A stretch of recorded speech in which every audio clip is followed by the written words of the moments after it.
हाम्रो सरहरू चाहिँ खतरा गरिरहनु भएको छ यहाँ पानी डुबेर दुईजना मान्छेलाई बगाएर मान्छे मरिसक्यो यहाँनिर अहिले अलिअलि कम्ती भएर त्यस्तो भइरहेको छ बोलेर है गाडी भएर भन्दा पुरै कफामा होटलमा को दुईजना बच्चाहरू बगाएर लगिसक्यो अब यहाँ चाहिँ हाम्रो यहाँ सेक्युरिटी सरलाई नि बगाएर अहिले रेस्क्यु गर्नलाई चाहिँ गइरह यहाँ भित्रदेखि रेस्क्यु गरेर निकालेको अहिले यहाँ भित्रबाट अनि अब हामी सबैजना रमिता हेर्ने मान्छेहरू माथि चाहिँ सबैजना रमिता मात्रै हो ल यता हाम्रो दिदीले मकै बेचिरहनु भएको छ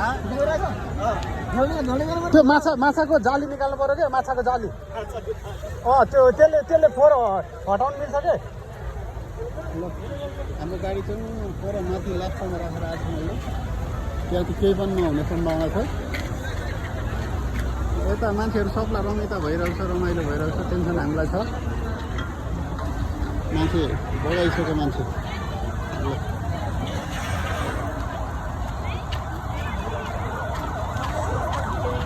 यस्तो कम भइसक्यो पानी कम भइसक्यो नि पानी कम भयो नि धेरै कम भयो पानी